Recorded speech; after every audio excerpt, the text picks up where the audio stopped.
ਸਨਮਾਨਯੋਗ ਗੁਰੂ ਕੀ ਸਾਜੀ ਹੋਈ ਗੁਰੂ ਪਿਆਰੀ ਸਾਧ ਸੰਗਤ ਜੀ, ਸੰਸਾਰ ਦਾ ਇਤਿਹਾਸ ਇਹ ਗੱਲ ਦੀ ਸ਼ਾਦੀ ਭਰਦਾ, ਗਵਾਹੀ ਭਰਦਾ, ਜ਼ੁਲਮ ਤੇ ਜਬਰ ਨੂੰ ਖਤਮ ਕਰਨ ਵਾਸਤੇ ਸਦਾ ਹੀ ਨੇਕ ਤੇ ਉੱਚੀਆਂ ਰੂਹਾਂ ਆਪਣੇ ਆਪ ਨੂੰ ਕੁਰਬਾਨੀ ਲਈ ਪੇਸ਼ ਕਰਦੀਆਂ ਰਹੀਆਂ ਨੇ। ਦੇਖੋ ਜੀ, ਦੁਨੀਆ ਦੇ ਵਿੱਚ ਬਹੁਤ ਵੱਡੇ ਐਸੇ ਰਾਜੇ ਹੋਏ ਆ ਜਿਨ੍ਹਾਂ ਨੇ ਪਾਪ ਵੀ ਕਮਾਏ ਆ, ਚੰਗੇ ਰਾਜੇ ਵੀ ਹੋਏ ਆ ਜਨਕ ਵਰਗੇ, ਜਿੱਥੇ ਆਮ ਲੋਕਾਂ ਦਾ ਸਤਾਇਆ ਜਾਣਾ, ਕੋਈ ਨਾ ਕੋਈ ਬਹਾਨਾ ਉਹਦੇ ਲਈ ਪੇਸ਼ ਕੀਤਾ ਜਾ ਸਕਣ ਕਰਕੇ ਲੋਕਾਂ ਦੇ ਖਾਸ ਜੋਸ਼ ਤੇ ਜੁਰਤ ਪੈਦਾ ਨਹੀਂ ਕਰ ਸਕਦਾ, ਉੱਥੇ ਮਹਾਂਪੁਰਸ਼ਾਂ ਦਾ ਸਤਾਇਆ ਜਾਣਾ ਜਿਨ੍ਹਾਂ ਦਾ ਕੋਈ ਸਹੀ ਦੋਸ਼ ਜਰਬਾਣੇ ਦੁਨੀਆ ਦੇ ਸਾਹਮਣੇ ਨਹੀਂ ਰੱਖ ਸਕਦੇ, ਜਗਤ ਦੇ ਵਿੱਚ ਸੱਚ ਕਰਕੇ ਜਾਣਿਓ ਜੀ ਤਰਥੱਲੀ ਮਚਾ ਦਿੰਦਾ, ਜਨਤਾ ਵਿੱਚ ਜੋਸ਼ ਪੈਦਾ ਕਰ ਦਿੰਦਾ, ਇਨਕਲਾਬ ਲਿਆ ਦਿੰਦਾ। ਸੱਚ ਕਹਿ ਦਿੰਦੇ ਆ ਸਿਆਣੇ, ਜੇ ਮਾਤਾ ਦੇਵਕੀ ਨੂੰ ਕੈਦ ਨਾ ਕੀਤਾ ਜਾਂਦਾ ਤੇ ਕ੍ਰਿਸ਼ਨ ਮਹਾਰਾਜ ਜੀ ਭਗਵਾਨ ਜੀ ਕੈਦਖਾਨੇ ਵਿੱਚ ਨਾ ਜਨਮ ਲੈਂਦੇ ਤਾਂ ਕੰਸ ਦੀ ਤਾਕਤ ਕਿਸੇ ਨੇ ਨਹੀਂ ਸੀ ਤੋੜ ਸਕਣੀ। ਪਤਾ ਨਹੀਂ ਕਿ ਉਹਦੇ ਕੈਦਖਾਨੇ ਵਿੱਚ ਹੋਰ ਕਿੰਨੇ ਲੱਖਾਂ ਬੇਗੁਨਾਹ ਸਿਸਕ ਕੇ ਮਰਦੇ ਹੋਣਗੇ। ਤੇ ਜੇ ਮਾਤਾ ਸੀਤਾ ਜੀ ਰਾਵਣ ਦੇ ਅਸ਼ੋਕ ਬਾਟਕਾ ਵਿੱਚ ਕੈਦ ਨਾ ਰਹਿੰਦੀ ਤਾਂ ਮਾਸੂਮ ਜਗਤ ਦੀਆਂ ਕਿਤਨੀਆਂ ਸਤੀਆਂ ਦੇ ਸੱਤ ਭੰਗ ਹੁੰਦੇ। ਤਾਂ ਮੇਰੇ ਕਹਿਣ ਦਾ ਭਾਵ ਕਿ ਜਿੰਨੇ ਵੀ ਪ੍ਰਮਾਣ ਦਿੱਤੇ ਜਾਣ ਥੋੜ੍ਹੇ ਆ। ਇਹ ਦੁਨੀਆ ਦੀ ਇੱਕ ਸੱਚਾਈ ਆ ਜਿਹੜੀ ਸ਼ੁਰੂ ਤੋਂ ਚੱਲੀ ਆ ਰਹੀ ਆ। ਮੁਗਲ ਰਾਜ ਦੇ ਸਮੇਂ ਦੇਖੋ, ਪਹਿਲਾਂ ਬਾਬਰ ਦਾ ਰਾਜ ਸੀ, ਫਿਰ ਹਮਾਯੂੰ ਦਾ ਰਾਜ ਆਇਆ, ਫਿਰ ਅਕਬਰ ਬਾਦਸ਼ਾਹ ਦਾ ਰਾਜ ਆਇਆ, ਫਿਰ ਇਹ ਸਲੀਮ ਦਾ ਨਾਮ ਬਦਲਿਆ ਜਹਾਂਗੀਰ। ਇਹਨੇ ਆਪਦਾ ਨਾਮ ਬਦਲ ਕੇ ਤਖੱਲਸ ਰੱਖਿਆ ਜਹਾਂਗੀਰ, ਸਾਰਾ ਜਹਾਨ ਮੇਰੀ ਮੁੱਠੀ ਦੇ ਵਿੱਚ। ਇਹ ਜਦੋਂ ਰਾਜ ਗੱਦੀ ਤੇ ਬੈਠਾ ਨਾ, ਇਹਨੇ ਉਦੋਂ ਬਹੁਤ ਸਾਰੇ ਪਹਾੜੀ ਰਾਜੇ ਜਿਹੜੇ ਸੀ, ਰਾਜਪੂਤ ਰਾਜੇ ਜਿਹੜੇ ਸੀ, ਇਹਨਾਂ ਨਾਲ ਜੰਗ ਯੁੱਧ ਕਰਕੇ ਉਹਨਾਂ ਦੇ ਰਾਜ ਭਾਗ ਆਪਣੇ ਰਾਜ ਵਿੱਚ ਮਿਲਾ ਕੇ ਉਹਨਾਂ ਨੂੰ ਬੰਦੀ ਬਣਾ ਲਿਆ, ਉਹਨਾਂ ਨੂੰ ਗਵਾਲੀਅਰ ਦੇ ਕਿਲੇ ਵਿੱਚ ਬੰਦ ਕਰ ਦਿੱਤਾ। ਉਹਨਾਂ ਦੀ ਹਾਲਤ ਇੰਨੀ ਮਾੜੀ ਹੋ ਗਈ, ਸਿਰ ਦੇ ਵਿੱਚ ਉਹਨਾਂ ਦੇ ਜੂਆਂ ਪੈ ਗਈਆਂ, ਫਟੇ ਪੁਰਾਣੇ ਕੱਪੜੇ ਉਹਨਾਂ ਨੂੰ ਪਹਿਨਣ ਲਈ ਦਿੱਤੇ ਜਾਂਦੇ ਸੀ, ਬਹੁਤ ਬੁਰਾ ਸਲੂਕ ਕੀਤਾ ਜਾਂਦਾ ਸੀ।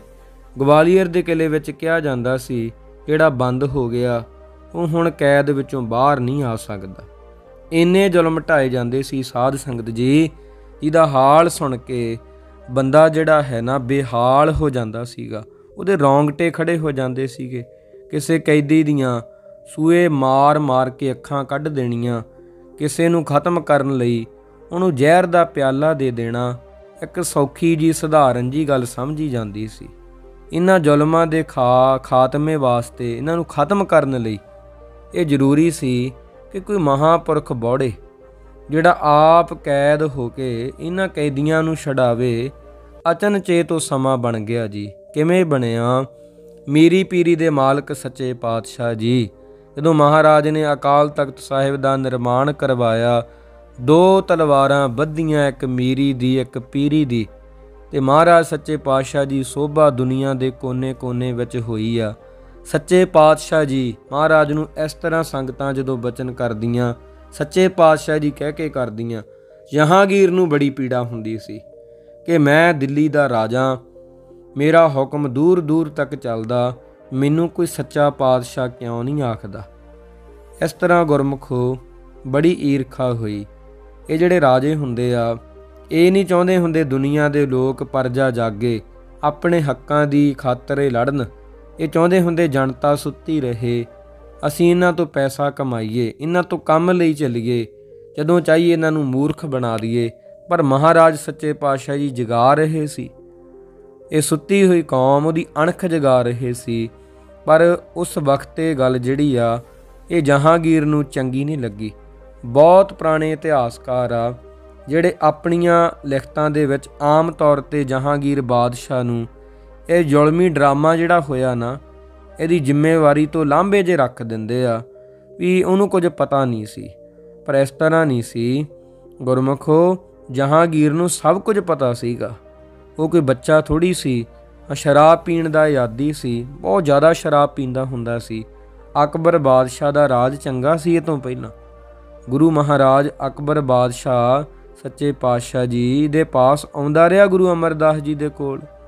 ਗੋਇੰਦਵਾਲ ਸਾਹਿਬ ਵੀ ਆਇਆ, ਗੁਰੂ ਜੀ ਦੇ ਦੀਦਾਰ ਵੀ ਕੀਤੇ। ਗੁਰੂ ਜੀ ਦੇ ਲੰਗਰਾਂ ਵਿੱਚੋਂ ਪ੍ਰਸ਼ਾਦਾ ਛਕ ਕੇ ਇਹਨੂੰ ਆਨੰਦ ਵੀ ਆਇਆ। ਇਹਨੇ ਕੁਝ ਜ਼ਮੀਨ ਜਿਹੜੀ ਸੀ ਤੇ ਉਹ ਪਟੇ ਉੱਪਰ ਲੈ ਕੇ ਮਹਾਰਾਜ ਨੂੰ ਦੇਣੀ ਵੀ ਚਾਹੀ। ਬਹੁਤ ਕਿਰਪਾ ਹੋਈ ਸੀ ਅਕਬਰ ਬਾਦਸ਼ਾਹ ਤੇ। ਬਾਬਰ ਨੂੰ ਰਾਜ ਗੁਰੂ ਨਾਨਕ ਸਾਹਿਬ ਤੋਂ ਮਿਲਿਆ, ਚੇਤੇ ਰੱਖਿਓ, ਮਹਾਰਾਜ ਦੇ ਬਚਨਾਂ ਨਾਲ। ਹਮਾਯੂੰ ਸ਼ੇਰ ਸ਼ਾਹ ਸੂਰੀ ਤੋਂ ਹਾਰ ਖਾ ਕੇ ਖਡੂਰ ਸਾਹਿਬ ਪਹੁੰਚਿਆ ਸੀਗਾ ਗੁਰੂ ਅੰਗਦ ਦੇਵ ਜੀ ਕੋਲ, ਤੇ ਮਹਾਰਾਜ ਕੋਲ ਜਦੋਂ ਆ ਕੇ ਖੜ ਗਿਆ ਸੀ, ਸੱਚੇ ਪਾਤਸ਼ਾਹ ਜੀ ਬੱਚਿਆਂ ਨਾਲ ਖੇਡ ਰਹੇ ਸੀ।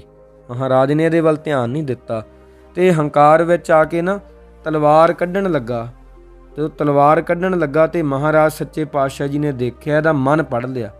ਇਹਦਾ ਹੱਥ ਚਿਪਕ ਗਿਆ ਸੀ ਮੁੱਠੇ ਦੇ ਨਾਲ, ਤਲਵਾਰ ਦੇ ਨਾਲ ਨਿਕਲਦੀ ਨਹੀਂ ਸੀ ਤਲਵਾਰ ਬਾਹਰ। ਫਿਰ ਮਹਾਰਾਜ ਨੇ ਆਖਿਆ, ਭਾਈ ਜਿੱਥੇ ਚਲਾਉਣੀ ਸੀ ਉੱਥੇ ਚੱਲਦੀ ਨਹੀਂ, ਸਾਡੇ ਨੇ ਹੱਥੇ ਫਕੀਰਾਂ ਤੇ ਆ ਕੇ, ਦਰਵੇਸ਼ਾਂ ਤੇ ਆ ਕੇ ਤੂੰ ਤਲਵਾਰ ਚਲਾ ਰਿਹਾ।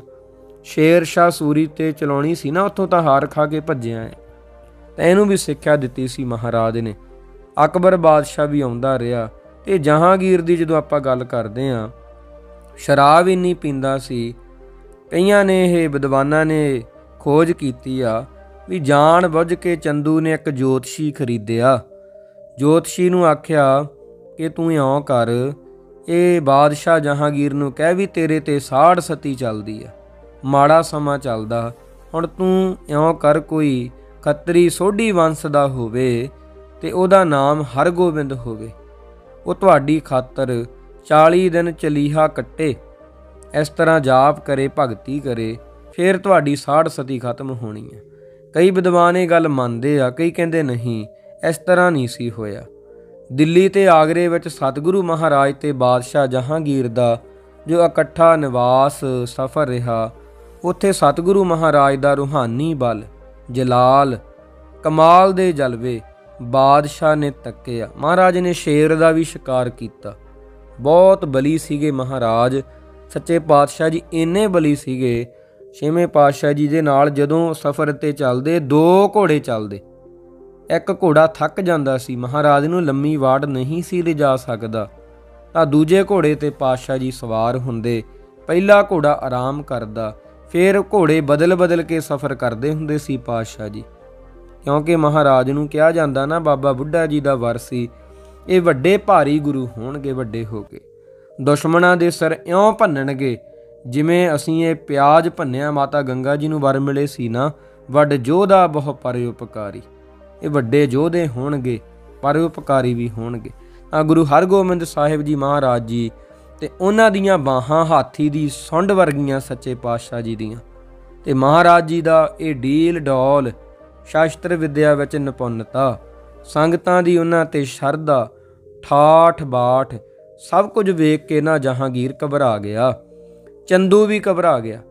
ਉਹਨੂੰ ਲੱਗਾ ਕਿ ਮੈਂ ਇਹਨਾਂ ਦੇ ਪਿਤਾ ਜੀ ਨੂੰ ਸ਼ਹੀਦ ਕਰਵਾਇਆ, ਮਾਰਿਆ, ਜਾਸਾ ਦੇ ਤਹਿਤ ਸਜ਼ਾ ਦਵਾਈ ਆ, ਇਹ ਬਦਲਾ ਲੈ ਲਵੇਗਾ, ਇਹ ਉਹਦਾ ਪੁੱਤਰ ਬਦਲਾ ਲਵੇਗਾ। ਇਸ ਕਰਕੇ ਕਿਵੇਂ ਨਾ ਕਿਵੇਂ ਇਹਨਾਂ ਦੀ ਵਾਧੀ ਸ਼ਕਤੀ ਨੂੰ ਮੈਂ ਰੋਕਾਂ। ਉਹਨੇ ਸਾਰੀ ਚੀਜ਼ ਜਿਹੜੀ ਆ ਨਾ, ਜੋ ਮੈਂ ਦੱਸ ਰਿਹਾ ਵੀ ਸਾੜ ਸਤੀ ਦਾ ਬਹਾਨਾ ਜਿਹਾ ਬਣਾ ਲਿਆ ਵੀ ਇਕਾਂਤ ਵਿੱਚ ਬੈਠ ਕੇ 40 ਦਿਨ ਗੁਰੂ ਤਪ ਕਰੇਗਾ ਤੇ ਫਿਰ ਉਹ ਰਾਜੀ ਹੋ ਜਾਵੇਗਾ। ਜਹਾਂਗੀਰ ਨੇ ਆਖਿਆ, ਠੀਕ ਆ, ਸਤਿਗੁਰੂ ਅੱਗੇ ਬੇਨਤੀ ਕਰਕੇ ਵੇਖਦੇ ਹਾਂ। ਮਹਾਰਾਜ ਨੇ ਜਾਣ ਲਿਆ ਕਿ ਇਹਨਾਂ ਦੀ ਮਾੜੀ ਭਾਵਨਾ, ਚੰਦੂ ਦੀ ਸਾਜ਼ਿਸ਼ ਆ, ਪਰ ਗੁਰੂ ਮਹਾਰਾਜ ਉਹ ਰਾਜਿਆਂ ਨੂੰ ਰਿਹਾ ਕਰਵਾਉਣਾ ਚਾਹੁੰਦੇ ਸੀ, ਕੋਈ ਨਾ ਕੋਈ ਵਿਧੀ ਤਾਂ ਬਣਾਉਣੀ ਸੀ ਨਾ। ਤੇ ਮਹਾਰਾਜ ਸੱਚੇ ਪਾਤਸ਼ਾਹ ਜੀ ਉਹ ਕਿਲੇ ਵਿੱਚ ਜਾਂਦੇ ਆ। ਕੁਝ ਵਿਦਵਾਨ ਕਹਿੰਦੇ ਆ ਕਿ ਇਹ 100% ਦੀ ਗੱਲ ਸਾਨੂੰ ਠੀਕ ਨਹੀਂ ਜਾਪਦੀ, ਕਿਉਂਕਿ ਜੇ ਅਜਿਹਾ ਹੋਇਆ ਹੁੰਦਾ, ਮਹਾਰਾਜ ਅਜਿਹੇ ਵਹਿਮ ਭਰੀ ਦੀ ਕਿਸੇ ਦੀ ਗੱਲ ਬੇਨਤੀ ਸੁਣ ਕੇ ਪ੍ਰਵਾਨ ਨਹੀਂ ਕਰਦੇ, ਕਿਉਂਕਿ ਮਹਾਰਾਜ ਨਾਟਕ ਚੇਟਕ ਦੇ ਵਿਰੋਧ ਵਿੱਚ ਸੀਗੇ। ਸੱਚੇ ਪਾਤਸ਼ਾਹ ਜੀ ਇਸ ਤਰ੍ਹਾਂ ਨਹੀਂ ਗਏ, ਸਗੋਂ ਉਹਨਾਂ ਨੂੰ ਬਹੁਤ ਜ਼ਿਆਦਾ ਕੋਈ ਵਿਧੀ ਬਣਾ ਕੇ ਨਾ, ਕੋਈ ਕਾਨੂੰਨ ਬਣਾ ਕੇ ਭੇਜਿਆ ਗਿਆ ਸੀ ਮਹਾਰਾਜ ਨੂੰ। ਕਿਉਂਕਿ ਉਹ ਪ੍ਰਿੰਸੀਪਲ ਗੰਗਾ ਸਿੰਘ ਜੀ ਵੀ ਲਿਖਦੇ ਆਪਣੀ ਕਿਤਾਬ ਦੇ ਵਿੱਚ ਵੀ ਕੋਈ ਹੋਰ ਜਗ੍ਹਾ ਵੀ ਹੋ ਸਕਦੀ ਸੀ ਇਕਾਂਤ ਥਾਂ, ਇਹ ਗਵਾਲੀਅਰ ਦਾ ਕਿਲਾ ਹੀ ਕਿਉਂ ਚੁਣਿਆ?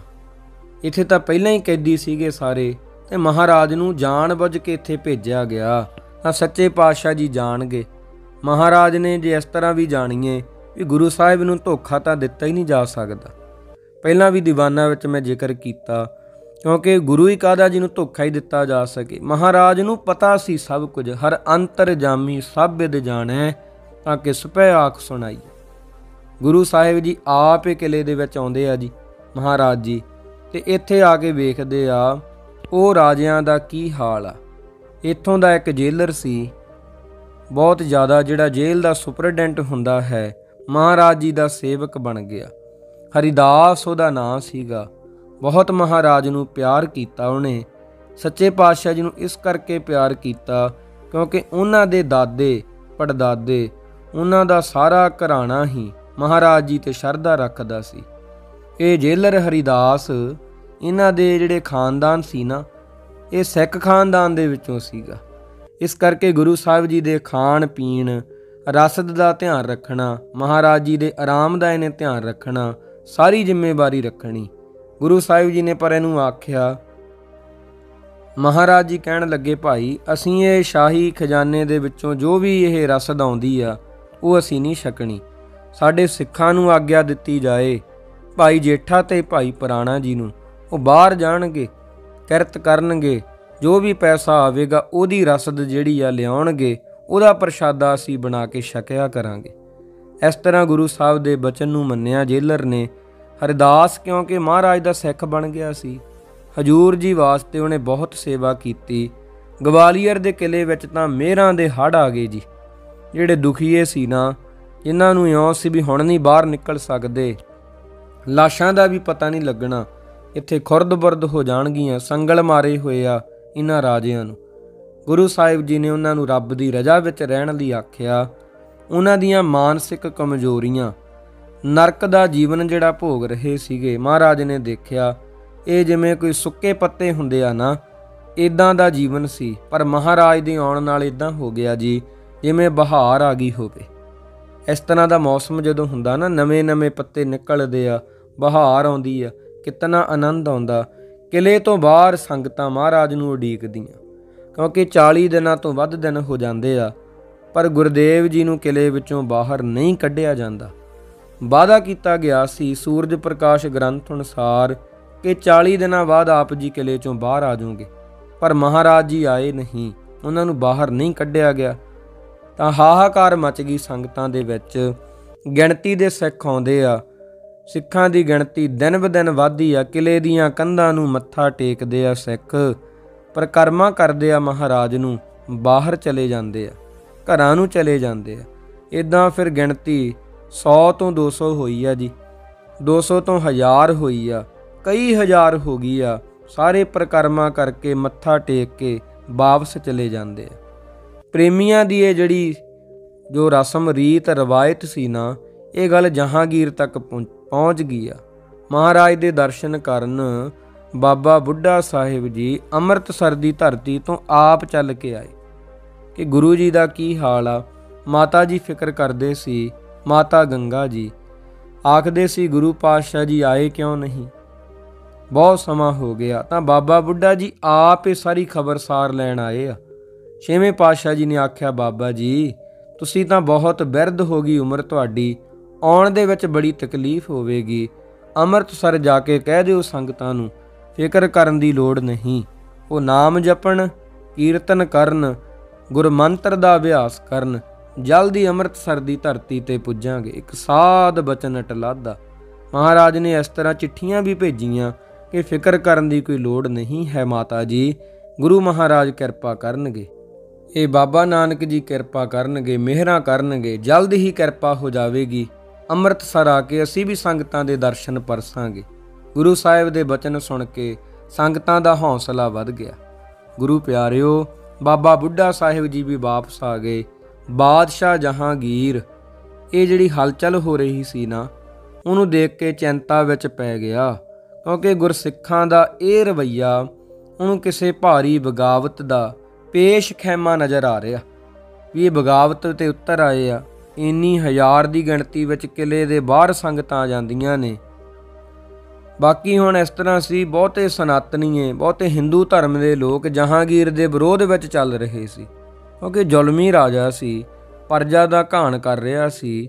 ਅਕਬਰ ਬਾਦਸ਼ਾਹ ਦੇ ਚਲੇ ਜਾਣ ਕਰਕੇ ਦੁਨੀਆ ਤੋਂ ਜਹਾਂਗੀਰ ਜਿਹੜਾ ਸੀ ਚੰਗਾ ਸਲੂਕ ਨਹੀਂ ਸੀ ਕਰਦਾ ਹੁੰਦਾ ਹਿੰਦੂਆਂ ਦੇ ਨਾਲ। ਜਿਸ ਤਰ੍ਹਾਂ ਅਕਬਰ ਬਾਦਸ਼ਾਹ ਹਿੰਦੂਆਂ ਦੇ ਨਾਲ ਵਧੀਆ ਪੇਸ਼ ਆਉਂਦਾ ਸੀ ਨਾ, ਉਹ ਹੁਣ ਚੀਜ਼ਾਂ ਬੰਦ ਹੋ ਗਈਆਂ ਸੀ। ਉਹ ਤਾਂ ਅਕਬਰ ਬਾਦਸ਼ਾਹ ਇੱਕ ਚੰਗਾ ਬਾਦਸ਼ਾਹ ਹੋਇਆ, ਉਹਦੇ ਨਾਲ ਚਲੀਆਂ ਗਈਆਂ, ਜਿਸ ਕਰਕੇ ਦੇਸ਼ ਦੇ ਵਿੱਚ ਬੇਚੈਨੀ ਬੜੀ ਫੈਲੀ ਹੋਈ ਸੀ। ਹਕੂਮਤ ਦੇ ਖਿਲਾਫ ਕੋਈ ਜੁਰਤ ਨਹੀਂ ਸੀ ਕਰ ਸਕਦਾ, ਪਰ ਸਿੱਖ ਜਿਹੜੇ ਸੀਗੇ ਡਰਦੇ ਨਹੀਂ ਸੀ ਕਿਸੇ ਤੋਂ। ਕਿਉਂਕਿ ਦੇਖੋ ਜੀ, ਡਰਨਾ ਡਰਾਉਣਾ ਗੁਰੂ ਪਾਤਸ਼ਾਹ ਜੀ ਕਹਿੰਦੇ, 6ਵੇਂ ਪਾਤਸ਼ਾਹ ਜੀ ਦੇ ਬਚਨ ਆ, ਇਹ ਤਾਂ ਪਸ਼ੂਆਂ ਦਾ ਕੰਮ ਹੁੰਦਾ। ਸ਼ੇਰ ਜਿਹੜਾ ਡਰ ਦੇ ਕੇ ਹਿਰਨ ਨੂੰ ਖਾ ਜਾਂਦਾ, ਜੰਗਲ ਦੇ ਜਿਹੜੇ ਜਾਨਵਰ ਆ ਉਹਨਾਂ ਨੂੰ ਡਰਾਉਂਦਾ, ਉਹ ਵੀ ਜਾਨਵਰ। ਹਿਰਨ ਡਰ ਜਾਂਦੇ ਆ, ਭੇਡਾਂ ਬੱਕਰੀਆਂ ਡਰ ਜਾਂਦੀਆਂ, ਉਹ ਵੀ ਜਾਨਵਰ। ਡਰਨਾ ਤੇ ਡਰਾਉਣਾ ਇਹ ਪਸ਼ੂਆਂ ਦਾ ਕੰਮ ਹੁੰਦਾ। ਭੈ ਕਾਹੂ ਕੋ ਦੇਤ ਨਹਿ ਨਹਿ ਪੈ ਮਾਨਤ ਆਨ, ਇਹ ਗੁਰੂ ਤੇਗ ਬਹਾਦਰ ਮਹਾਰਾਜ ਦੇ ਬਚਨ ਆ। ਡਰਨਾ ਡਰਾਉਣਾ ਇਹ ਪਸ਼ੂ ਤਾਲਾ ਜੀ, ਇਹ ਮਨੁੱਖ ਨਹੀਂ ਇੱਦਾਂ ਕਰਦੇ। ਗੁਰੂ ਦੇ ਸਿੰਘ ਸਿੱਖ ਖਾਲਸਾ ਇਸ ਤਰ੍ਹਾਂ ਨਹੀਂ ਕਰਦਾ। ਤੇ ਮਹਾਰਾਜ ਕਹਿੰਦੇ ਨਾ ਤਾਂ ਭਾਈ ਅਸੀਂ ਕਿਸੇ ਤੋਂ ਡਰਦੇ ਹਾਂ, ਗੁਰੂ ਦੇ ਸਿੱਖ ਵੀ ਕਹਿੰਦੇ ਸੀ, ਤੇ ਅਸੀਂ ਨਾ ਤਾਂ ਕਿਸੇ ਨੂੰ ਡਰਾਉਂਦੇ ਹਾਂ ਤੇ ਨਾ ਡਰਦੇ ਹਾਂ। ਇਹ ਗੱਲ ਪਤਾ ਸੀ ਜਹਾਂਗੀਰ ਨੂੰ ਕਿ ਸਿੱਖ ਜਿਹੜੇ ਆ ਬਗਾਵਤ ਕਰ ਸਕਦੇ ਆ, ਤੇ ਉਹਨਾਂ ਦੀ ਹਾਂ ਵਿੱਚ ਹਾਂ ਮਿਲਾਉਣ ਲਈ ਹਿੰਦੂ ਭਾਈਚਾਰਾ ਤਿਆਰ ਆ। ਇਹੋ ਜਿਹਾ ਹੋਇਆ ਵੀ ਅੱਗੇ। ਤਾਂ ਬਾਦਸ਼ਾਹ ਨੇ ਕਿਲੇ ਦੀਆਂ ਸਾਰੀਆਂ ਰਿਪੋਰਟਾਂ ਸੁਣੀਆਂ, ਦਿਨ ਰਾਤ ਵਜ਼ੀਰਾਂ ਨਾਲ ਸਲਾਹ ਕੀਤੀ ਆ, ਕੀ ਕਰੀਏ, ਕਿਸ ਤਰ੍ਹਾਂ ਕਰੀਏ। ਕੌਣ ਕੌਣ ਇਹ ਮੀਟਿੰਗ ਜਿਹੜੀ ਸੀ ਉਹਦੇ ਵਿੱਚ ਨਾ ਬੁਲਾਇਆ ਗਿਆ, ਬੜਾ ਪੜ੍ਹਿਆ ਲਿਖਿਆ ਪੀਰ ਜਲਾਲਦੀਨ, ਬੜੇ ਸਿਆਣੇ ਸੂਝਵਾਨ ਸਾਈਂ ਮੀਆਂ ਮੀਰ ਜੀ ਖਾਸ ਸੀਗੇ, ਮੀਟਿੰਗ ਵਿੱਚ ਸੱਦੇ ਗਏ ਤੇ ਮੁਲਾਕਾਤ ਕੀਤੀ ਆ ਨਾ ਰਾਜੇ ਨੇ। ਫਿਰ ਇਹਨਾਂ ਤੋਂ ਬਿਨਾਂ ਵਜ਼ੀਰ ਖਾਂ ਲਾਹੌਰੀਏ ਦੀ ਸਲਾਹ ਵੀ ਲਈ ਆ। ਕਹਿੰਦੇ ਇਸ ਤਰ੍ਹਾਂ ਭਾਈ ਹੋ ਰਿਹਾ, ਕੀ ਕਰੀਏ। ਹੁਣ ਦੇਖੋ, ਸਾਈਂ ਮੀਆਂ ਮੀਰ ਜੀ ਗੁਰੂ ਅਰਜਨ ਦੇਵ ਜੀ ਨੂੰ ਬਹੁਤ ਪਿਆਰ ਕਰਦੇ ਸੀਗੇ। ਉਹਨਾਂ ਨੇ ਫਿਰ ਉੱਥੇ ਆਪਣਾ ਪੱਖ ਰੱਖਿਆ। ਕਹਿੰਦੇ ਸਾਨੂੰ ਆਪਣੀਆਂ ਗਲਤੀਆਂ ਜੋ ਤੁਹਾਡੇ ਤੋਂ ਹੋਈਆਂ ਬਾਦਸ਼ਾਹ ਮੰਨਣਾ ਚਾਹੀਦਾ, ਤੇ ਚੰਦੂ ਗੁਰੂ ਘਰ ਦਾ ਦੁਖੀ ਆ, ਉਹਨੂੰ ਸਜ਼ਾ ਮਿਲਣੀ ਚਾਹੀਦੀ ਹੈ। ਚੰਦੂ ਨੂੰ ਗੁਰੂ ਪਾਤਸ਼ਾਹ ਜੀ ਦੇ ਹਵਾਲੇ ਕਰ ਦਿਓ, ਕਿਉਂਕਿ ਉਹਨੇ ਗੁਰੂ ਅਰਜਨ ਦੇਵ ਜੀ ਪਾਤਸ਼ਾਹ ਜੀ ਨੂੰ ਜਾਸਾ ਦੇ ਤਹਿਤ ਸਜ਼ਾ ਦਵਾਈ ਆ। ਮਹਾਰਾਜ ਦੇ ਸੀਸ ਵਿੱਚ ਗਰਮ ਗਰਮ ਰੇਤਾ ਇਹਨੇ ਪਵਾਇਆ, ਤੱਤੀ ਤਵੀ ਤੇ ਇਹਨੇ ਬਿਠਾਇਆ, ਉਹਨਾਂ ਨੂੰ ਬਹੁਤ ਜ਼ੁਲਮ ਢਾਏ ਆ, ਆਪਣੇ ਘਰ ਵਿੱਚ ਲੈ ਗਿਆ ਸੀ। ਤੇ ਗੁਰੂ ਸਾਹਿਬ ਤੇ ਬਹੁਤ ਤਸ਼ੱਦਦ ਕੀਤਾ ਇਸ ਨੇ। ਇਹਨੂੰ ਉਹਨਾਂ ਦੇ ਪੁੱਤਰ ਦੇ ਹਵਾਲੇ ਕਰ ਦਿਓ, ਜਿਵੇਂ ਗੁਰੂ ਚਾਹਣਗੇ ਉਵੇਂ ਇਹਦੇ ਨਾਲ ਸਲੂਕ ਕਰਨਗੇ, ਛੱਡਣਾ ਹੋਇਆ ਛੱਡ ਦੇਣਗੇ, ਮਾਰਨਾ ਹੋਇਆ ਮਾਰ ਦੇਣਗੇ। ਪੀਰ ਜਲਾਲਦੀਨ ਨੇ ਵੀ ਹਾਮੀ ਭਰੀ ਆ, ਇਹਨੂੰ ਆਪਾਂ ਸਿੱਖਾਂ ਦੇ ਜਾਂ ਗੁਰੂ ਦੇ ਹਵਾਲੇ ਕਰ ਦਈਏ, ਇਹ ਠੀਕ ਹੋਵੇਗਾ, ਕਿਉਂਕਿ ਨਹੀਂ ਤਾਂ ਤੁਹਾਡਾ ਰਾਜ ਭਾਗ ਖੁੱਸ ਜਾਵੇਗਾ। ਰੱਬ ਦੇ ਪਿਆਰਿਆਂ ਨੂੰ ਇਹ ਕੈਦਖਾਨੇ 'ਚ ਪਾ ਦੇਣਾ ਬਹੁਤ ਵੱਡਾ ਪਾਪ ਹੁੰਦਾ, ਸਾਈਂ ਮੀਆਂ ਮੀਰ ਜੀ ਨੇ ਆਖਿਆ। ਇਸ ਕਰਕੇ ਹੁਣ ਤੁਹਾਨੂੰ ਗੁਰੂ ਨੂੰ ਰਿਹਾ ਕਰ ਦੇਣਾ ਚਾਹੀਦਾ। ਵਜ਼ੀਰ ਖਾਂ ਲਾਹੌਰੀਏ ਨੇ ਵੀ ਇਸ ਤਰ੍ਹਾਂ ਦੀ ਸਲਾਹ ਦਿੱਤੀ। ਜਦੋਂ ਜਹਾਂਗੀਰ ਨੂੰ ਇਹ ਗੱਲਾਂ ਪਤਾ ਲੱਗੀਆਂ ਕਿ ਸੱਚੇ ਪਾਤਸ਼ਾਹ ਮੀਰੀ ਪੀਰੀ ਦੇ ਮਾਲਕ ਜੀ ਨੂੰ ਰਿਹਾ ਕਰਵਾਉਣ ਵਿੱਚ ਹੀ ਰਾਜੀ ਆ, ਜਿੰਨੇ ਵੀ ਪੀਰ ਆ ਇਹ ਕਰਾਮਾਤੀ ਪੀਰ ਆ, ਸੱਚ ਹੀ ਕਹਿੰਦੇ ਹੋਣਗੇ। ਫਿਰ ਉਹਨੇ ਹੁਕਮ ਦਿੱਤਾ ਸੀ ਗੁਰੂ ਜੀ ਨੂੰ ਕਿਲੇ ਵਿੱਚੋਂ ਆਦਰ ਦੇ ਨਾਲ ਲਿਆਂਦਾ ਜਾਵੇ। ਫਿਰ ਵਜ਼ੀਰ ਖਾਂ ਗਿਆ, ਬਾਦਸ਼ਾਹ ਦੇ ਹੁਕਮ ਅਨੁਸਾਰ ਗਵਾਲੀਅਰ ਪਹੁੰਚਿਆ। ਕਿਲੇਦਾਰ ਰਾਹੀਂ ਸਤਿਗੁਰੂ ਮਹਾਰਾਜ ਨੂੰ ਖਬਰ ਦਿੱਤੀ ਆ। ਗਰੀਬ ਨਵਾਜ਼ ਕਿਲਿਓਂ ਬਾਹਰ ਆਉਣ ਤੋਂ ਮਹਾਰਾਜ ਜੀ ਆਪ ਜੀ ਨੂੰ ਆਖਿਆ ਹੈ ਅਦਬ ਸਤਿਕਾਰ ਨਾਲ ਜਹਾਂਗੀਰ ਬਾਦਸ਼ਾਹ ਨੇ, ਪਰ ਮਹਾਰਾਜ ਨੇ ਮਨਾ ਕੀਤਾ।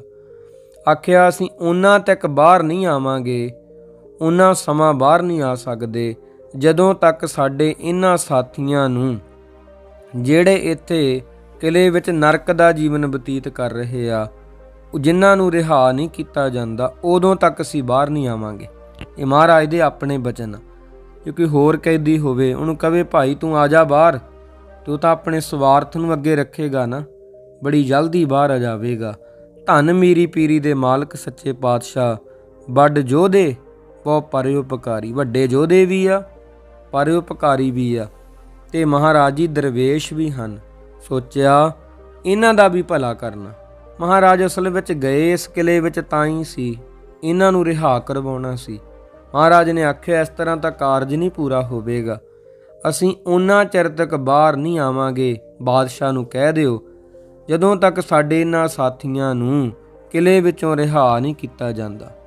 ਖਬਰ ਪਹੁੰਚੀ ਹੈ ਜੀ ਬਾਦਸ਼ਾਹ ਤੱਕ। ਵਜ਼ੀਰ ਖਾਨ ਨੇ ਸੁਨੇਹਾ ਦਿੱਤਾ, ਦਰਬਾਰ ਵਿੱਚ ਸਤਿਗੁਰੂ ਜੀ ਦੇ ਇਹ ਉਪਕਾਰ ਨੂੰ ਸਾਈਂ ਮੀਆਂ ਮੀਰ ਜੀ ਪੀਰ ਜਲਾਲਦੀਨ ਨੇ ਬਹੁਤ ਸਲਾਹਿਆ ਵੀ ਦੇਖੋ ਦੁਨੀਆ ਵਿੱਚ ਪੀਰ ਪੈਗੰਬਰ ਫਕੀਰ ਬਹੁਤ ਹੁੰਦੇ ਆ, ਹੈ ਕੋਈ ਇਹਨਾਂ ਜੈਸਾ ਪੀਰ? ਪੀਰਾਂ ਦਾ ਵੀ ਪੀਰ ਜਿਨ੍ਹਾਂ ਨੇ ਭਾਈ ਦੂਜਿਆਂ ਦਾ ਪਰਉਪਕਾਰ ਸੋਚਿਆ ਹੈ। ਕਿੰਨੇ ਹਮਦਰਦ ਹਨ ਗੁਰੂ ਜੀ, ਕਿੰਨੀ ਦਇਆ ਹੈ ਗੁਰੂ ਜੀ ਵਿੱਚ। ਸਤਿਗੁਰੂ ਮਹਾਰਾਜ ਦੀ ਇਹ ਮੰਗ ਦੀ ਸਾਈਂ ਮੀਆਂ ਮੀਰ ਜੀ ਨੇ, ਹੋਰ ਜਿਹੜੇ ਬੰਦਗੀ ਵਾਲੀਆਂ ਰੂਹਾਂ ਸੀਗੀਆਂ ਦਰਬਾਰ ਵਿੱਚ, ਉਹਨਾਂ ਨੇ ਸ਼ਲਾਘਾ ਕੀਤੀ ਆ। ਨਿੰਦਕ ਜਿਹੜੇ ਸੀ ਉਹ ਨਿੰਦਿਆ ਕਰਦੇ ਰਹੇ। ਬਾਦਸ਼ਾਹ ਦਿਲੋਂ ਨਹੀਂ ਸੀ ਚਾਹੁੰਦਾ ਵੀ ਇਹ ਰਾਜੇ ਰਿਹਾ ਹੋ ਜਾਣ। ਫਿਰ ਉਹਨਾਂ ਨੇ ਆਪਦੀ ਹੋਰ ਮੀਟਿੰਗ ਵਜ਼ੀਰਾਂ ਨਾਲ, ਉਮਰਾਵਾਂ ਦੇ ਨਾਲ ਕੀਤੀ ਆ। ਇਹ ਮੰਗ ਉਹਨਾਂ ਨੂੰ ਮੰਨਣੀ ਪਈ।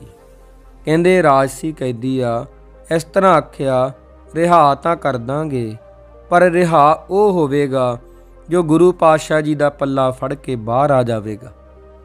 ਕਿਉਂਕਿ ਜਹਾਂਗੀਰ ਨੇ ਸੋਚਿਆ ਪੱਲਾ ਫੜ ਕੇ ਕਿੰਨੇ ਕੁ ਕਿਤੇ ਬਾਹਰ ਆ ਜਾਣਗੇ, 5 ਵੱਧ ਤੋਂ ਵੱਧ 10। ਉਹਨੂੰ ਪਤਾ ਨਹੀਂ ਸੀ ਮਹਾਰਾਜ ਸੱਚੇ ਪਾਤਸ਼ਾਹ ਜੀ ਸਰਬ ਕਲਾ ਸਮਰੱਥ ਆ। ਬਾਦਸ਼ਾਹ ਨੇ ਹੁਕਮ ਤਾਂ ਦੇ ਦਿੱਤਾ ਕਿ ਜੋ ਕੈਦੀ ਗੁਰੂ ਦਾ ਪੱਲਾ ਪਕੜੇ ਉਹਨੂੰ ਗੁਰੂ ਨਾਲ ਰਿਹਾ ਕਰ ਦਿਆਂਗੇ। ਸਤਿਗੁਰੂ ਮਹਾਰਾਜ ਸੱਚੇ ਪਾਤਸ਼ਾਹ ਜੀ ਨੇ ਬਾਦਸ਼ਾਹ ਦੀ ਇਹ ਗੱਲ ਸੁਣੀ ਹੈ ਤੇ ਜਿਹੜਾ ਜੇਲਰ ਸੀ ਨਾ ਹਰੀਦਾਸ, ਉਹਨੂੰ ਕਹਿ ਕੇ, ਕਿਉਂਕਿ ਮਹਾਰਾਜ ਦਾ ਸਿੱਖ ਸੀਗਾ, ਇੱਕ ਬਹੁਤ ਭਾਰੀ ਚੋਲਾ ਜਿਹਦੀਆਂ 50 ਕਲੀਆਂ ਸੀ ਪਹਿਨ ਲਿਆ ਮਹਾਰਾਜ ਨੇ ਤਿਆਰ ਕਰਵਾ ਕੇ। ਕਿਉਂਕਿ 50 ਜਿਹੜੇ ਕੈਦੀ ਸੀ ਇਹਨਾਂ ਨੇ ਇੱਕ ਇੱਕ ਕਲੀ ਫੜੀ ਆ। ਬਾਕੀ ਜਿਹੜੇ 2 ਬਚ ਗਏ ਨਾ, ਉਹਨਾਂ ਨੂੰ 2 ਬੰਦ ਜਿਹੜੇ ਇਹ ਲਾਏ ਹੁੰਦੇ ਆ ਨਾ ਚੋਲੇ ਦੇ ਉੱਪਰ, ਉਹ ਤਣੀਆਂ ਫੜਾ ਦਿੱਤੀਆਂ। ਉਹਨਾਂ ਨੇ ਉਹ ਤਣੀਆਂ ਫੜ ਲਈਆਂ। 52 ਦੇ 52 ਬਾਹਰ ਆ ਗਏ ਆ ਜੀ। ਉਸ ਦਿਨ ਤੋਂ ਸਤਿਗੁਰੂ ਮਹਾਰਾਜ ਦਾ ਨਾਮ ਸਤਿਗੁਰ ਬੰਦੀ ਛੋੜ ਹੈ। ਬੰਦੀ ਛੋੜ ਸਤਿਗੁਰ ਦੇਸ਼ ਵਿੱਚ ਮਹਾਰਾਜ ਜੀ ਦਾ ਨਾਮ ਇਹ ਪ੍ਰਸਿੱਧ ਹੋ ਗਿਆ। ਬੰਦੀ ਛੋੜ, ਜੀਵਨ ਮੁਕਤ ਕਰੇ ਉਡੀਣਾ। ਮਹਾਰਾਜ ਜਨਮ ਮਰਨ ਦੇ ਬੰਧਨਾਂ ਤੋਂ ਮੁਕਤ ਕਰ ਦਿੰਦੇ ਆ। ਇਸ ਤਰ੍ਹਾਂ ਗੁਰੂ ਜੀ ਨੇ ਇਹਨਾਂ 52 ਰਾਜਿਆਂ ਨੂੰ ਰਿਹਾ ਕਰਵਾਇਆ ਗਵਾਲੀਅਰ ਦੇ ਕਿਲੇ ਵਿੱਚੋਂ। ਫਿਰ ਜਿੱਥੇ ਮਹਾਰਾਜ ਨੇ ਇਹਨਾਂ ਨੂੰ ਰਿਹਾ ਕਰਵਾਇਆ, ਉਧਰ ਸਤਿਗੁਰੂ ਮਹਾਰਾਜ ਜੀ ਜਦੋਂ ਕਿਲੇ ਤੋਂ ਬਾਹਰ ਨਿਕਲੇ ਆ, ਹਰੀਦਾਸ ਜਿਹੜਾ ਜੇਲਰ ਸੀ ਨਾ, ਮਹਾਰਾਜ ਜੀ ਦੇ ਵਿਛੜਨ ਕਰਕੇ ਬਹਿਬਲ ਹੋ ਰਿਹਾ। ਮਹਾਰਾਜ ਜੀ ਨੇ ਉਹਨੂੰ ਨਾਮਦਾਨ ਭਗਤੀ ਵਿੱਚ ਲਾ ਦਿੱਤਾ, ਸਿਮਰਨ ਦਾ ਉਪਦੇਸ਼ ਦਿੱਤਾ। ਆਖਿਆ ਭਾਈ ਜਦੋਂ ਤੁਸੀਂ ਅੱਖਾਂ ਮੀਟ ਕੇ ਸ਼ਬਦ ਤੇ ਸੁਰਤ ਦਾ ਅਭਿਆਸ ਕਰੋਗੇ, ਵਾਹਿਗੁਰੂ ਮੰਤਰ ਦਾ ਅਭਿਆਸ ਕਰੋਗੇ, ਫਿਕਰ ਨਾ ਕਰਨਾ, ਸਾਡੇ ਦਰਸ਼ਨ ਤੁਹਾਨੂੰ ਹੋ ਜਾਇਆ ਕਰਨਗੇ। ਜਿਸ ਤਰ੍ਹਾਂ 52 ਰਾਜਿਆਂ ਦੀ ਇਹ ਰਿਹਾਈ ਹੋਈ ਆ, ਆਪ ਜੀ ਦੇ ਬੰਧਨ ਵੀ ਟੁੱਟ ਗਏ ਹਨ। ਲੇਖਾ ਜਿਹੜਾ ਹੈ ਨਾ ਉਹ ਮੁੱਕ ਗਿਆ ਹੈ। ਉਹ ਜੇਲਰ ਤੇ ਇੰਨੀ ਮਹਾਰਾਜ ਨੇ ਕਿਰਪਾ ਕੀਤੀ, ਉਹਨੂੰ ਭਗਤੀ ਵਿੱਚ ਲਾ ਦਿੱਤਾ ਸੱਚੇ ਪਾਤਸ਼ਾਹ ਜੀ ਨੇ। ਗੁਰਮੁਖੋ, ਇਸ ਤਰ੍ਹਾਂ ਗੁਰੂ ਸਾਹਿਬ ਜੀ ਫਿਰ ਹੌਲੀ ਹੌਲੀ ਮੰਨਿਆ ਜਾਂਦਾ ਇੱਥੋਂ ਦਿੱਲੀ ਆਏ ਆ। ਦਿੱਲੀ ਤੋਂ ਫਿਰ ਆਗਰੇ, ਆਗਰੇ ਤੋਂ ਹੁੰਦੇ ਹੋਏ ਮਹਾਰਾਜ ਜੀ ਫਿਰ ਪਾਵਨ ਅਸਥਾਨ ਡਿੱਠੇ ਸਭੇ ਥਾਵ ਨਹੀਂ ਤੁਧ ਜਿਹਿਆ। ਸੱਚੇ ਪਾਤਸ਼ਾਹ ਜੀ ਮਹਾਰਾਜ ਤੇ ਅੰਮ੍ਰਿਤਸਰ ਦੀ ਧਰਤੀ ਤੇ ਪੁੱਜੇ। ਸਾਧ ਸੰਗਤ ਨੇ ਪਾਤਸ਼ਾਹ ਜੀ ਦੇ ਆਉਣ ਦੀ ਖੁਸ਼ੀ ਵਿੱਚ ਘਿਓ ਦੇ ਦੀਵੇ ਬਾਲੇ, ਜਿਹਨੂੰ ਅੱਜ ਆਪਾਂ ਬੰਦੀ ਛੋੜ ਦਿਵਸ ਵਜੋਂ ਮਨਾ ਰਹੇ ਹਾਂ ਦੁਨੀਆ ਦੇ ਕੋਨੇ-ਕੋਨੇ ਵਿੱਚ। ਕਿਉਂਕਿ ਹਿੰਦੂ ਸਨਾਤਨ ਧਰਮ ਤੇ ਸਿੱਖਾਂ ਦਾ ਇਹ ਸਾਂਝਾ ਤਿਉਹਾਰ, ਤੇ ਜਿੱਥੇ ਪੰਜਾਬ ਦੇ ਵਿੱਚ ਮਨਾਇਆ ਜਾਂਦਾ, ਪੂਰੇ ਭਾਰਤ ਵਿੱਚ ਹੀ ਨਹੀਂ, ਬਹੁਤ ਦੇਸ਼ ਇਹੋ ਜਿਹੇ ਜਿੱਥੇ ਦੀਵਾਲੀ ਮਨਾਈ ਜਾਂਦੀ ਹੈ, ਜਿੱਥੇ ਜਿੱਥੇ ਵੀ ਪੰਜਾਬੀ ਵੱਸਦੇ ਆ। ਗੁਰੂ ਸਾਹਿਬ ਜੀ ਨੇ ਵੇਖੋ ਭਾਈ ਬੰਧਨਾਂ ਤੋਂ ਖਲਾਸੀ ਕਰਵਾ ਦਿੱਤੀ, ਬੜੀ ਕਿਰਪਾ ਹੋ ਗਈ ਜੀ। ਗੁਰੂ ਸਾਹਿਬ ਮਹਾਰਾਜ ਜੀ ਨੇ ਇਸ ਤਰ੍ਹਾਂ ਦਾ ਫਰਮਾਨ ਸੀ ਕਿ ਸਾਧ ਸੰਗਤ ਜੀ ਕਿਸੇ ਗੱਲੋਂ ਵੀ ਡੋਲਣਾ ਨਹੀਂ ਹੈ। ਪਰਮੇਸ਼ਰ ਜਦੋਂ ਨਿਆਂ ਕਰਦਾ ਨਾ, ਫਿਰ ਉਹਦੀ ਜਿਹੜੀ ਆਵਾਜ਼ ਤਾਂ ਨਹੀਂ ਆਉਂਦੀ, ਪਰ ਮਾਰ ਬੜੀ ਭੈੜੀ ਹੁੰਦੀ ਹੈ। ਇਹ ਚੰਦੂ ਜਿਹਨੇ ਸਤਿਗੁਰੂ ਪਾਤਸ਼ਾਹ ਜੀ ਨੂੰ ਸ਼ਹੀਦ ਕਰਵਾਇਆ ਸੀ, ਗੁਰੂ ਅਰਜਨ ਦੇਵ ਜੀ ਮਹਾਰਾਜ ਨੂੰ, ਤਾਂ ਉਸੇ ਵੇਲੇ ਜਹਾਂਗੀਰ ਨੇ ਸਮਝਿਆ ਕਿ ਮੈਨੂੰ ਗੁਰੂ ਸਾਹਿਬ ਜੀ ਦੀ ਵੱਧਦੀ ਤਾਕਤ ਦੇ ਸਾਹਮਣੇ ਗੋਡੇ ਟੇਕਣੇ ਪੈਣੇ ਆ। ਉਹਨੇ ਚੰਦੂ ਨੂੰ ਮਹਾਰਾਜ ਜੀ ਦੇ ਹਵਾਲੇ ਕਰ ਦਿੱਤਾ। ਸਤਿਗੁਰੂ ਮਹਾਰਾਜ ਜੀ ਦੇ ਕੀਤੇ ਗਏ ਜ਼ੁਲਮਾਂ ਦਾ ਹੁਣ ਲੇਖਾ ਲਿਆ ਜਾਣਾ ਸੀਗਾ। उस वक्त सारिਆਂ ने समझिया भी ये पापी जिम्मेवार आ, ਇਹ ਚੰਦੂ ਪਾਪੀ ਐਸਾ। ਮਹਾਰਾਜ ਜਦੋਂ ਉੱਥੇ ਪਹੁੰਚੇ ਨਾ ਦਿੱਲੀ, ਸਾਰੇ ਕਹਿਣ ਲੱਗੇ ਜੀ ਇਹੀ ਜ਼ਿੰਮੇਵਾਰ ਆ ਗੁਰੂ ਅਰਜਨ ਦੇਵ ਜੀ ਦੀ ਸ਼ਹਾਦਤ ਦਾ, ਇਹਨੂੰ ਹੁਣ ਆਪ ਜੀ ਦੇ ਹਵਾਲੇ ਕਰਦੇ ਆ, ਜੋ ਚਾਹੇ ਇਹਨੂੰ ਸਜ਼ਾ ਦੇ ਦਿਓ। ਤੇ ਤੁਸੀਂ ਮਹਾਰਾਜ ਇਸ ਤਰ੍ਹਾਂ ਵੀ ਆਖਿਆ ਸੀ, ਅਸੀਂ ਸੁਣਿਆ ਜਦੋਂ ਗੁਰਤਾ ਗੱਦੀ ਤੇ ਬਹਿਣ ਸਮੇਂ ਐਲਾਨ ਕੀਤਾ ਸੀ ਕਿ ਤੁਸੀਂ ਆਪਣੇ ਪਿਤਾ ਦਾ ਬਦਲਾ ਮੇਰੇ ਕੋਲੋਂ ਲਓਗੇ। ਇਸ ਲਈ ਮੈਂ ਵਜ਼ੀਰ ਖਾਂ ਨੂੰ ਤੁਹਾਡੇ ਕੋਲ ਭੇਜਿਆ। ਜਹਾਂਗੀਰ ਸੱਚਾ ਬਣਦਾ ਸੀ ਆਪਦੇ ਜਾਣੀ ਕਿ ਤੁਸੀਂ ਮਹਾਰਾਜ ਮਿਹਰਬਾਨੀ ਕੀਤੀ ਇੱਥੇ ਆ ਗਏ ਹੋ, ਪਰ ਮੈਂ ਅਸਲ ਕਾਤਲ ਨਹੀਂ ਹਾਂ।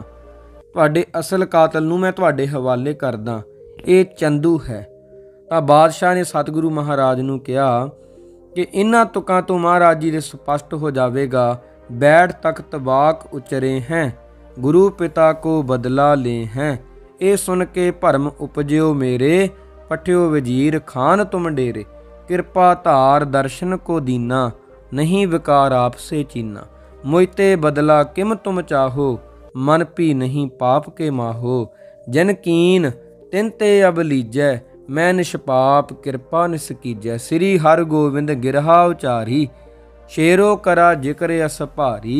ए लेखा दरगाह खुदाए, तब ले है जब करे न्याय। महाराज कहते भाई परमेश्वर जदों न्याय करदा ना, उस वेले ये सारा लेखा जोखा हो जाता है।